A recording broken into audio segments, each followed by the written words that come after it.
conductors. Conductors are those elements which conducts electricity. Okay. अब अगर मैं सोडियम मेटल को देखूं तो सोडियम मेटल के पास एक वैलेंस इलेक्ट्रॉन है।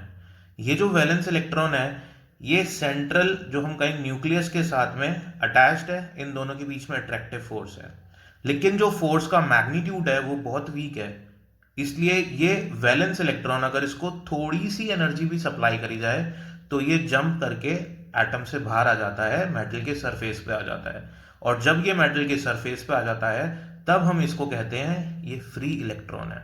और यही फ्री इलेक्ट्रॉन्स चार्ज कैरियर्स के रूप में एक्ट करते हैं और कंडक्शन में पार्टिसिपेट करते हैं। Okay, so outermost electrons are called as free electrons which are also called as free charge carriers, and these charge carriers participate in the conduction for a conductor.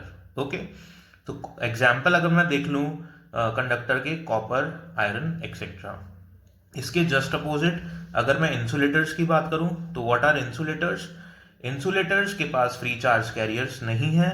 Insulators जो होते हैं वो poor conductor of electricity होते हैं।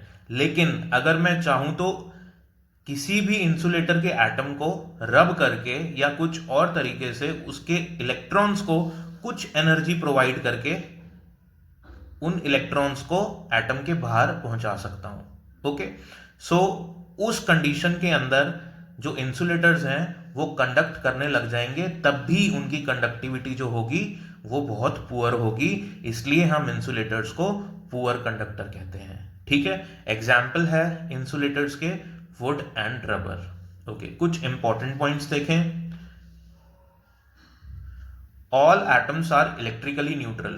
ये तो बहुत basic सा पॉइंट है कि जो एटम्स हैं वो इलेक्ट्रिकली न्यूट्रल हैं। अरे भाई, क्यों है इलेक्ट्रिकली न्यूट्रल? क्योंकि उसमें जितने इलेक्ट्रॉन्स हैं उतने ही प्रोटॉन्स हैं।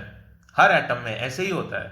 ठीक है, the atoms which gain extra electron, अगर कोई एटम एक्स्ट्रा इलेक्ट्रॉन गेन कर लेगा, कोई भी इलेक्ट्रॉन एटम है, अगर वो एक्स्ट्रा इलेक्ट्रॉन गेन कर लेगा तो वो नेगेटिवली चार्ज हो जाएगा एंड वाइस वर्सा। और अगर कोई डोनेट कर देगा तो वो पॉजिटिवली चार्ज हो जाएगा।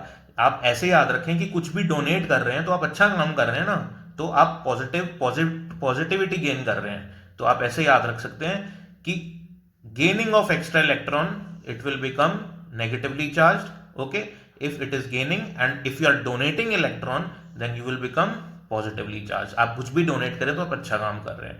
ठीक है, अगर मैं एक एग्जांपल देख लूं, सपोज इस एटम के अंदर 3 इलेक्ट्रॉन्स हैं और 3 ही प्रोटॉन्स हैं। ठीक है, तो टोटल चार्ज कितना हुआ? -3 इलेक्ट्रॉन्स और +3 प्रोटॉन्स, तो टोटल चार्ज 0। मैं कह सकता हूं कि ये बॉडी न्यूट्रल है और ये एटम न्यूट्रल है। अगर इस इलेक्ट्रॉन ने डोनेट कर दिया, इस एटम ने एक इलेक्ट्रॉन को डोनेट कर दिया, तो उस कंडीशन में क्या हो जाएगा? इसके पास जो टोटल नंबर ऑफ इलेक्ट्रॉन्स हैं वो एक कम हो जाएगा और प्रोटॉन्स तो उतने के उतने ही रहने वाले हैं, क्योंकि प्रोटॉन्स तो न्यूक्लियस में है, उनको आप बाहर नहीं निकाल सकते। सो नेट चार्ज क्या हो जाएगा? प्लस। मैंने आपको बोला था अगर आप डोनेट कर रहे हैं तो आप अच्छा काम कर रहे हैं ना, तो ठीक है, आपके पास +1 चार्ज आ गया। आप 2 इलेक्ट्रॉन डोनेट कर दो, आप +2 चार्ज आ जाएगा आपके पास। तो उस कंडीशन में कहूंगा कि बॉडी चार्ज हो जाएगी, और ऐसा नहीं होता तो बॉडी न्यूट्रल रहेगी। Okay, thank you so much.